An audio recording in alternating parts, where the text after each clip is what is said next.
Hello and welcome everyone to English with Hassan. And today I have a special guest, and she's a friend of mine, and she's an English teacher. But not only that, but she's also a language learner herself. And she's Kristy, my friend Kristy. Thank you for giving me the opportunity to be with you. And how's it going? Thank you for having me, and it's going well. Thank you. How are Great. you? Everything is great here.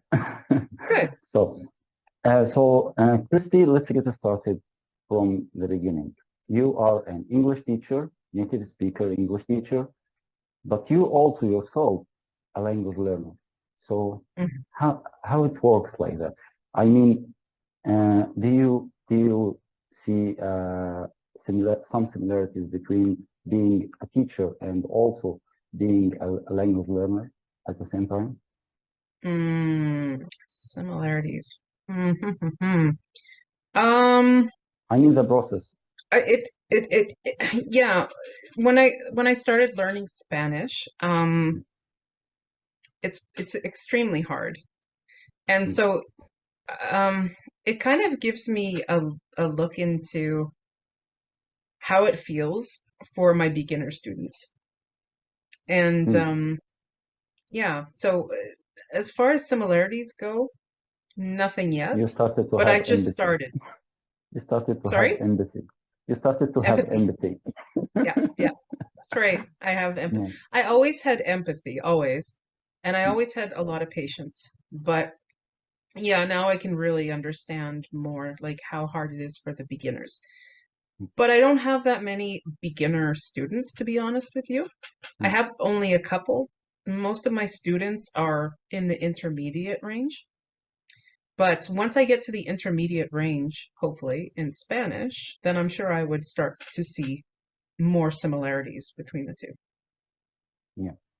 So, do you believe that some languages are easier than others, or it is just about the process itself of acquiring a new language?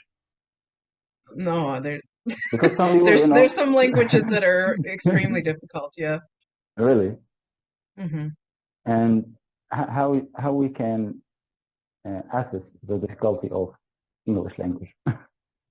I mean, do you find the English language to be difficult? For me, mm, okay, compared to Spanish, I would say yes. When it comes Really? to when it comes to pronunciation, when it comes to accents, and you have to speak in a certain accent or somewhat. So I would say yes, English have I would say intermediate difficulty. Yeah. Yeah, Okay. but of course it doesn't look like Chinese or Japanese. Of That's course. right. That's Yeah. right. I Yeah. always thought that because the world mostly uses English, that it's the easiest language out of all of them. Mm. So you see English is the easiest one. I mean, I don't know all of the languages, but I think Yeah, that you think probably, so. yes, it is. Yeah. But I mean, for the most part, there's certain aspects of English that is extremely hard. Even for me, I remember learning when I was a child, Mm. and I would be extremely frustrated, especially with reading and reading out loud, because we don't have any of the symbols to tell us.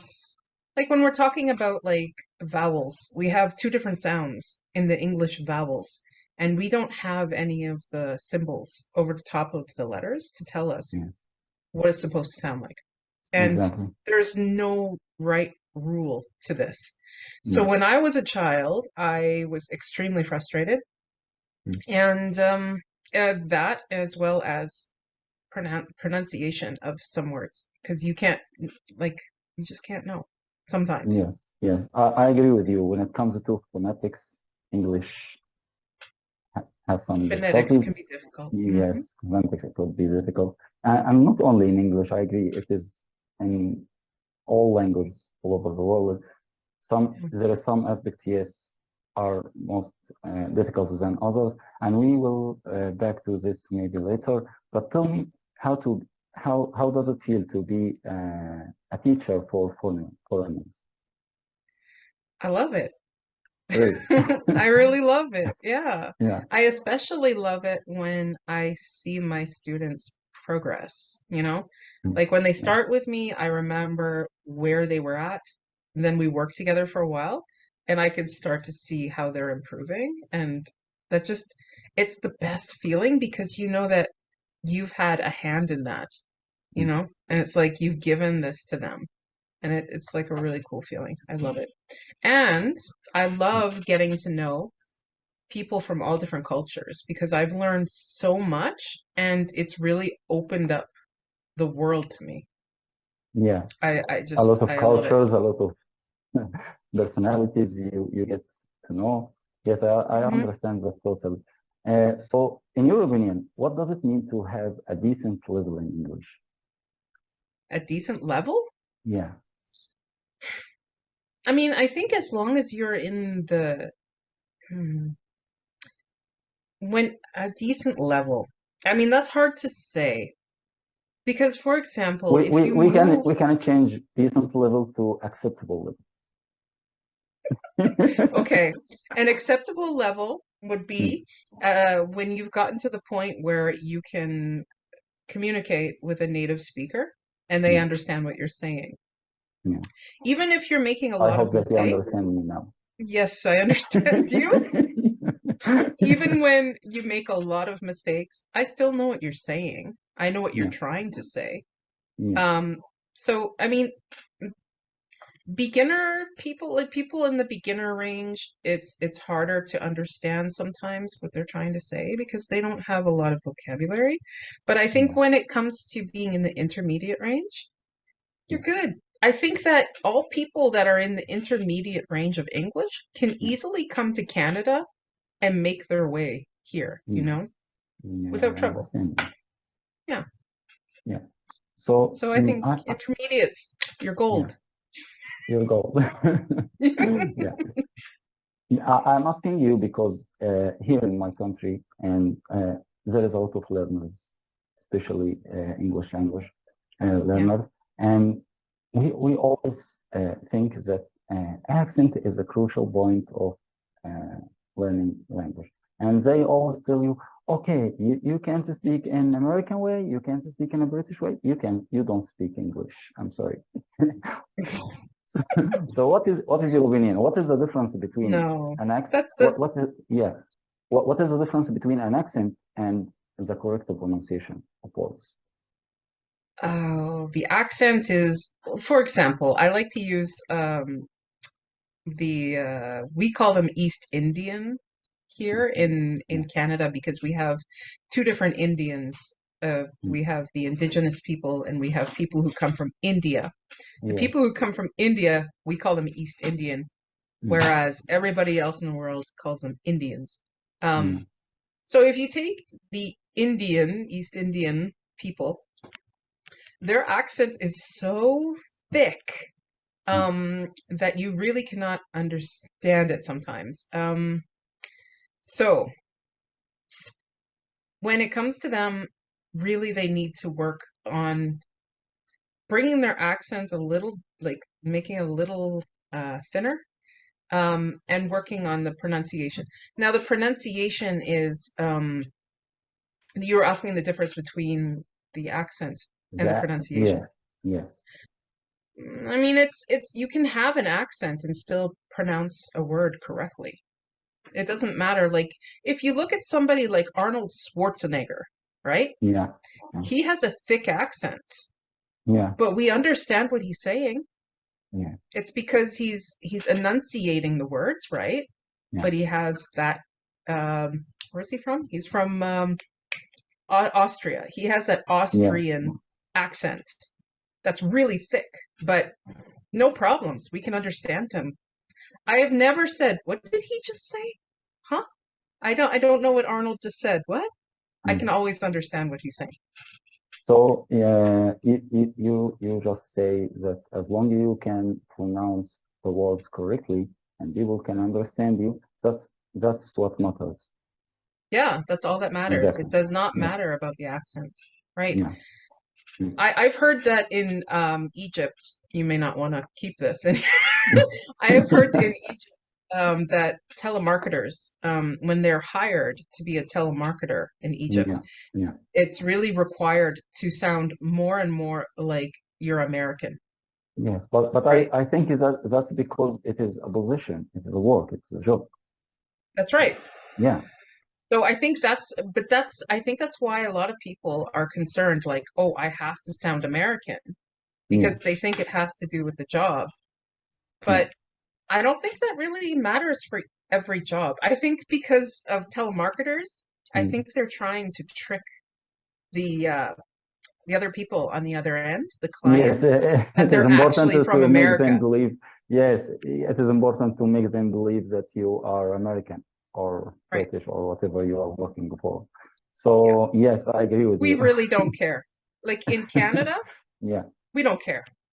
yeah, Like if we have a telemarketer call us, or mm, if we call a bank or something, mm, we mm, don't care if it's coming from another country as long as we can understand.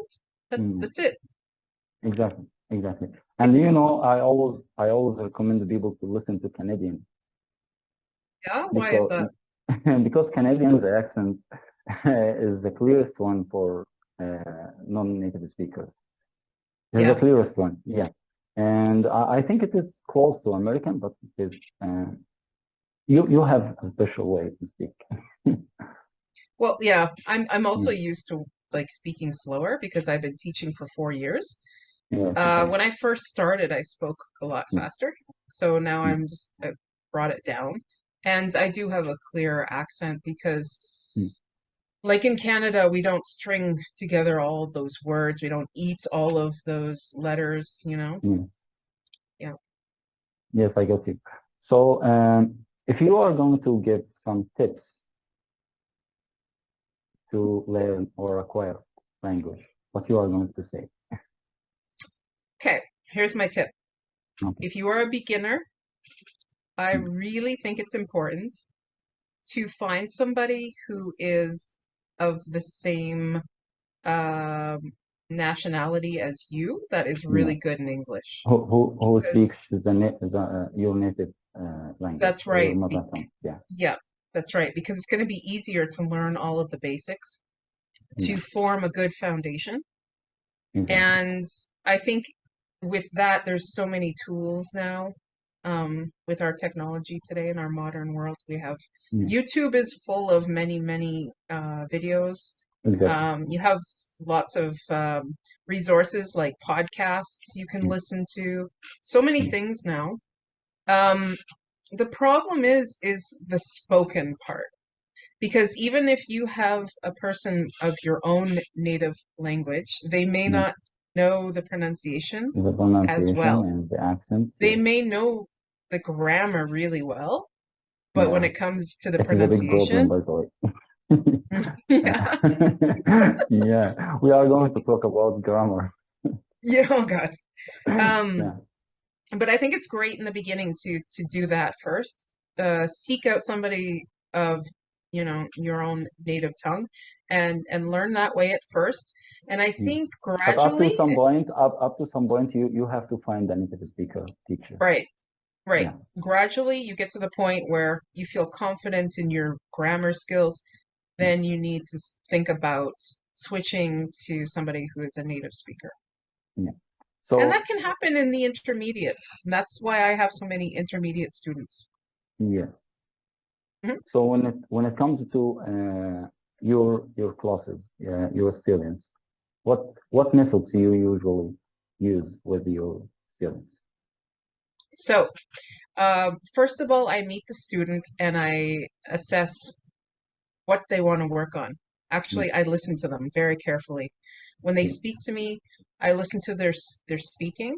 I listen to the patterns of their mistakes, um, and I also ask them, in their opinion, where are your weaknesses? Where are your strengths? Because one person who has been maybe texting a lot on the phone but not yeah. speaking, Oh, speaking, their yeah, writing would be strong, right? yeah, If yeah, it's somebody who always watches like American British movies, their listening is going to be super great. But if they're not speaking, in their everyday life, that's going to be weaker. So Mm. wherever you have your weaknesses, that's what you have not been practicing enough on. So with each student, I figure out what they need to work on. And if they need to work on their spoken, then we have conversations. If they need to work on their reading, then I have resources I use and we do that together. We work on their reading. If they need to work on their writing, I assign them homework. So they will have a topic to write about, and I go over it with them. I correct it with them, and I tell them why it should be that. If they have mistakes, I'll correct it and say why. Mm. Listening is harder. They can, I give them videos of things on YouTube that's like at a child kind of level. If their listening is really, not strong, then I ask them to listen to things that are very slow and very simple and basic to And listen with to, and then subtitles and something like that. yep, subtitles. But I ask them to use English subtitles, Yes, of course. not Yeah. their own. Yeah. Yeah.